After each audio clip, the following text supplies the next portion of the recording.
Cette vidéo porte une très bonne nouvelle. 2 expérimentations, l'une au niveau d'une grande ville et l'une au niveau d'une métropole, ont démontré qu'une nouvelle forme de démocratie est possible. Alors, on a mis ensemble un panel de citoyens représentatifs, mais aussi des élus, des agents de la collectivité, donc ceux qui y travaillent, des experts et des acteurs du territoire, donc des associations militantes, des entreprises, et tout ce monde sur des sujets aussi complexes que la transition écologique, la transition sociale, la transition démocratique, se sont mis d'accord à 100%, 100% de consentement et beaucoup de satisfaction de la part de tous les participants. La solution que nous proposons, c'est donc une convention citoyenne améliorée. Mais c'est quoi déjà une convention citoyenne? C'est un dispositif de participation qui réunit un groupe de citoyens et citoyennes tirés au sort, qui va se former grâce à des experts et des expertes sur une problématique donnée, et va proposer des solutions concrètes pour y répondre. Et en quoi le dispositif des CRD est-il amélioré? Pour 2 raisons principales.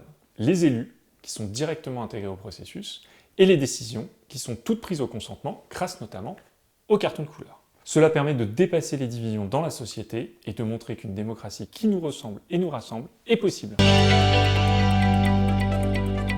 Voici comment est organisée cette vidéo. Pour celles et ceux qui ne connaissent pas les enjeux de la démocratie, nous allons vous présenter une synthèse des constats des dysfonctionnements de notre démocratie. Bon, ça plombe un peu le moral. Alors si vous préférez aller directement aux bonnes nouvelles, rendez-vous à ce timing. Nous vous présenterons 2 expérimentations à grande échelle qui ont fonctionné au-delà de nos espérances et qui tracent une voie possible. Ensuite, nous vous expliquerons ce que vous pouvez faire si vous souhaitez faire avancer cette idée. Nos élus ne représentent pas suffisamment la diversité de notre société. Un exemple parmi d'autres, seulement 5% des députés qui votent les lois à l'Assemblée nationale sont des ouvriers ou des employés, alors qu'ils représentent presque 50% de la population. Le résultat, le peuple ne se sent ni écouté, ni représenté, et perd confiance dans la démocratie représentative. Et là, il nous faut prendre au sérieux les leçons de l'histoire. Quand il y a des tensions économiques, il y a des tensions sociales. Et si ces tensions sociales sont fortes et que le système démocratique n'a pas la confiance du peuple, à ce moment-là, il va y avoir des soucis. Et à un moment donné, il y a un homme providentiel qui peut arriver en disant « voilà, moi je vais régler les problèmes ». Et après, on peut arriver sur les sombres heures de l'histoire, d'autant qu'aujourd'hui, les moyens de surveillance sont énormes et ça pourrait devenir extrêmement compliqué. C'est à nous aujourd'hui de faire ce qu'il faut pour éviter ces scénarios. Le peuple, c'est vous, c'est moi, c'est nous tous, qu'on le veuille ou non. Et donc chacun doit prendre sa part. Il est bien normal que certains soient tentés par de l'autoritarisme pour que les décisions soient prises rapidement et qu'elles soient fermement respectées. Néanmoins, cela crée de la souffrance pour beaucoup, alors que comme on l'a démontré, il est possible de prendre des décisions au consentement de toutes les parties prenantes, qui de fait vont être beaucoup plus faciles à mettre en œuvre. Et une convention citoyenne améliorée peut choisir que ces décisions soient appliquées de manière rapide et ferme. L'efficacité des politiques publiques pose question et déresponsabilise les citoyens et les citoyennes. Beaucoup se plaignent de la performance économique de la France et les métiers des services publics sont en souffrance, dont l'éducation et la santé. Le personnel est déçu, impuissant et en colère. Nombre d'entre eux ne se battent même plus, ils sont résignés. Mais tout cela n'est pas de leur faute, car encore faut-il croire que notre action va avoir un effet. On vous propose justement un dispositif qui va nous permettre de pouvoir reprendre le pouvoir d'action sur nos politiques publiques et de pouvoir transformer la résignation en construction d'un avenir désirable commun. Il y a d'un côté des petits groupes d'intérêt qui ont des moyens énormes pour influencer les décisions, et de l'autre côté l'immense groupe des citoyens et citoyennes et des associations militantes qui ont très peu de moyens pour influencer les décisions. Il est temps de sortir de ce système influencé par de multiples intérêts économiques qui construit notre monde petit à petit, sans qu'on se demande collectivement ce que l'on veut.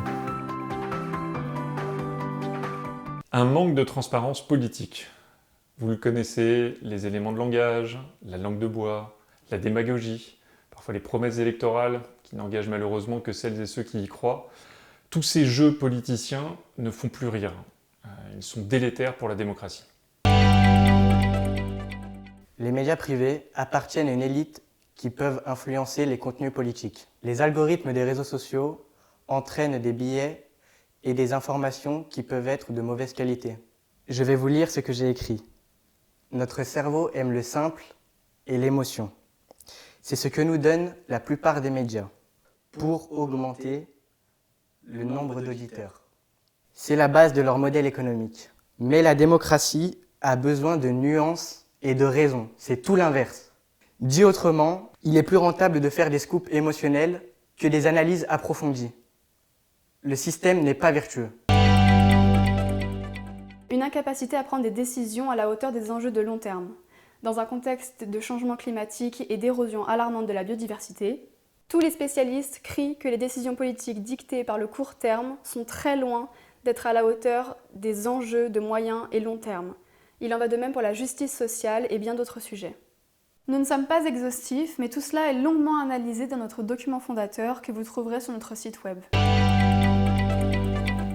Alors maintenant, on passe aux bonnes nouvelles. Nous avons testé 2 fois, avec succès, la Convention citoyenne améliorée. Nos élus locaux et nationaux peuvent le mettre en place légalement dans le cadre existant. Alors remercions ces pionniers qui l'ont fait avec les CRD, la ville de Clermont-Ferrand et la métropole rennaise. Pourquoi et comment ça marche? On fait appel au meilleur de l'intelligence collective, la prise de décision au consentement. C'est un mode de prise de décision dans lequel la proposition est validée si aucun membre n'oppose d'objection formelle. Cette méthode permet à la fois d'éviter le vote, qui ne tient pas compte des avis minoritaires, et d'éviter le consensus, qui est souvent pas à la hauteur des ambitions. Et tout simplement, on prend le temps de se parler en face, sur du concret, avec l'éclairage d'experts et les bonnes méthodes d'animation, et les divisions de la société que nous montrent les médias disparaissent comme par enchantement. On se comprend, on retrouve de la confiance, on décide des choses qui paraissent enfin de bon sens et concrètes pour tout le monde. Ça montre que c'est une bonne manière de faire, c'est notre avis et celui de tous les participants et participantes. On vous laisse juge. Première étape pour une convention citoyenne améliorée. D'abord, citoyens et citoyennes sont tirés au sort pour avoir un panel représentatif de la population. Deuxième étape, poser les constats de ce qui dysfonctionne et l'analyser en profondeur avec de la formation et de l'expertise variée. Troisième étape, une consultation numérique pour assurer le droit de tout le monde à participer et pour l'émergence de solutions. Quatrième étape, co-construire les solutions en profondeur avec toutes les parties prenantes. Cinquième étape, on décide au consentement avec les élus pour être sûr que les décisions soient mises en œuvre. Nous réalisons ainsi la première mission des CRD, démontrer par l'exemple que la Convention citoyenne améliorée est une solution pour guérir notre démocratie et construire ensemble une société qui nous rassemble et qui nous ressemble. La deuxième mission des CRD est de créer un mouvement citoyen qui sensibilise à la démocratie et qui demande que tous les grands sujets locaux et nationaux soient traités dans des conventions citoyennes. Imaginez comme le monde changerait, c'est là que vous pouvez agir. Notre raison d'être, traverser dans la paix les immenses défis de notre temps. Vous avez envie de renouveler notre démocratie et notre société grâce à des conventions citoyennes sur tous les grands sujets, nous vous proposons un chemin pour la mettre en place à grande échelle. Concrètement, comment faire? Vous pouvez adhérer, gratuitement en plus. Le nombre d'adhésions montre aux élus que ce dispositif de participation intéresse la population. Et vous pouvez aussi diffuser ce film sur vos réseaux sociaux, par mail ou en le regardant avec vos proches. Si nous vous donnons envie de diffuser et de faire masse, les élus vont suivre et cela contribuera à ce que notre société devienne plus agréable à vivre. On espère vous avoir convaincu. Si vous avez des doutes, écrivez-nous. Nos conventions apportent des réponses aux défis de notre temps. L'écologie, L'économie, la justice sociale, Et bien d'autres choses.